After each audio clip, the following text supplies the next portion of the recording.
రక్షకుడును మన ప్రభునైన యేసుక్రీస్తు నామంలో మీ అందరికీ హృదయపూర్వక వందనాలు. ఈరోజు దేవుని వాగ్దానము యెషయా గ్రంథము 54వ అధ్యాయము 5వ వచనము. నిన్ను సృష్టించిన వాడు నీకు భర్తయ్య ఉన్నాడు, సైన్యములకు అధిపత్యగు యెహోవా అని ఆయనకు పేరు. ఇశ్రాయేలు యొక్క పరిశుద్ధ దేవుడు నీకు విమోచకుడు, సర్వలోకమునకు దేవుడని ఆయనకు పేరు. హల్లెలూయా. మరి మనల్ని సృజించినటువంటి సృష్టికర్త, హల్లెలూయా. మరి ఇజ్రాయేలు ప్రాంతం కావచ్చు, లేదు అంటే సర్వ సృష్టి కావచ్చు. మరి ఇక్కడ మాట్లాడుతున్నటువంటి మాట ఇజ్రాయేలు కొరకు మాట్లాడబడుతుంది. అయితే ఇక్కడ ఈరోజు దేవుడు మనకు తెలియచేస్తున్నటువంటి మాట ఏంటి అంటే, సర్వలోకమునకు కూడా సృష్టికర్త అయినటువంటి దేవుడు ఈ సృష్టికి భర్తయ్య ఉన్నాడు అనేటువంటి విషయము తెలియచేస్తున్నారు. హల్లెలూయా. భర్త అనగా భరించి ప్రేమించేటువంటి వాడు అని అర్థం. భార్య తప్పు చేసినప్పటికీ, లేదా మరి భార్యను పోషించి భార్యను ప్రేమించి చక్కగా చూసుకుని తన యొక్క దుఃఖములు సుఖములు అన్నీ కూడా కష్టముతో భరించేటువంటి వాడే భర్త. మరి ఇక్కడ దేవుడు కూడా మనం చేస్తున్నటువంటి పాపములను క్షమించి, మనము అవిధేయతతో జీవిస్తున్నటువంటి జీవితమును భరించి, మన పాప భారం అంతా భరించి మనల్ని ప్రేమతో ఆదరించడమే సృష్టికర్త యొక్క పని. అదే ఆ విషయమే ఇక్కడ మనకి చాలా క్లియర్గా తెలియచేస్తున్నారు.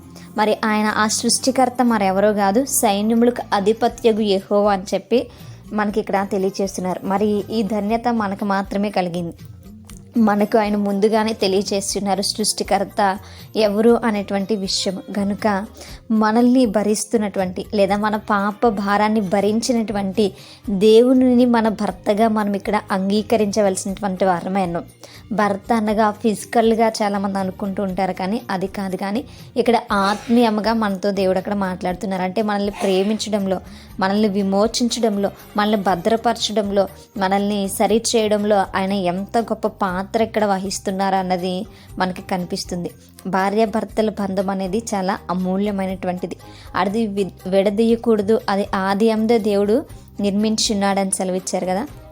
మరి ఆ యొక్క బంధాన్ని ఇక్కడ దేవుడు చూపిస్తున్నారు. మనల్ని దేవుడిని మధ్యలో ఎవ్వరూ విడతీసేటువంటి వీలు లేకుండా ఉండడానికి, మనం దేవునితో విడిపోవడానికి మరి ఎలాంటి కూడా మరి కారణం ఉండకూడదని, మనము దేవునితో ఎల్లప్పుడూ కలిసి ఉండాలని ఆయన మరి భర్తగా మనకున్నారు. మనం అందరం కూడా మరి ఆయనకు మరి ఎలా అంటే నూతన వధువు కదండి. యెరూషలేము నూతన వధువు.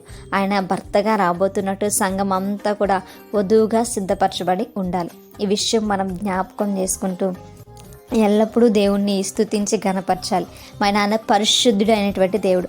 ఆయన మన పాప శాపాల నుంచి మనల్ని విడిపిస్తున్నటువంటి విమోచకుడు. ఇశ్రాయేలుని కావచ్చు, సర్వలోకమును కావచ్చు, ఆయన పాప శాపాల నుంచి విడిపిస్తున్నటువంటి విమోచకుడు. కాబట్టి ఆయన పరిశుద్ధుడు. కాబట్టి మన జీవితాలను కూడా మనం పరిశుద్ధంగా మార్చుకోవాలి. మరి ఆయన రక్తంలో మనం కడగబడినప్పుడు మనం పరిశుద్ధత కలిగి జీవిస్తాం. ఆ విషయమును మనం జ్ఞాపకం చేసుకోవాలి.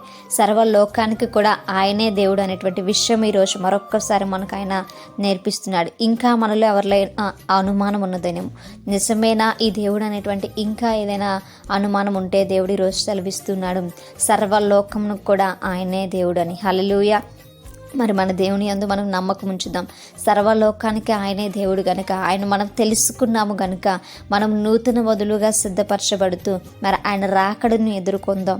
ఆయన ఇచ్చేటువంటి ఆ ఉన్నతమైనటువంటి బహుమతి మనం పొందుకుని దేవుని యందు మనము నమ్మకముగా బలా మంచి దాసుడా, బలా మంచి దాసురాలా అని అనిపించుకుంటూ దేవుని రాజ్యంలో సంతోషంతో ఉత్సాహంతో ప్రవేశించుదాం. ఈ మాటలు మనం మాత్రమే కాదు కానీ అనేకులకి మాటలు మనము తెలియచేసి నిజమైనటువంటి సత్యమైనటువంటి రక్షణ యొద్దకు వారందరినీ కూడా నడిపించుదాం. అటువంటి కృప దేవుడు మనందరికీ కూడా దయచేయునుగాక.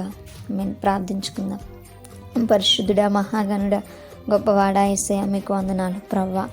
మీరే సృష్టికర్త అనేటువంటి విషయము మరొక్కసారి మాకు జ్ఞాపకం చేసినందుకు వందనాలు ప్రభా. నువ్వు వరుడుగా రాబోతున్నావు ప్రభా. నన్ను విమోచించావు, నా పాపము భరించావు, నన్ను ప్రేమిస్తున్నావు ప్రభా. మీకు వందనాలు. అవును, ఒక భర్తకు ఉన్నటువంటి క్వాలిటీస్ అన్నీ కూడా నా ప్రభా అయా మీలో ఉన్నాయి ప్రభా. మీకు వందనాలు. మీరు మా అందరినీ సృజించారు ప్రభా. మీకు స్తోత్రాలు అయా. నువ్వు వచ్చేటువంటి రోజుకు మేము సిద్ధపరచబడి ప్రభా ఉండుటకును నేను ఎదుర్కొని ప్రభా అయా గొప్ప గొప్ప నూతన వధువుగా మేము అందరం ఉండుకునే సహాయం దయచేయమని, ప్రార్థన దయచేసి మీ పాద సన్నిధికి చేర్చుకోమని యేసయ్య అతి పరిశుద్ధ నామములో అతి మిక్కిలి వినయముగా బ్రతిమలాడి వేడుకొని పొందించడం మా ప్రియ పరలోకపు మా కన్న తండ్రి. Praise the lord everyone. May God bless you all.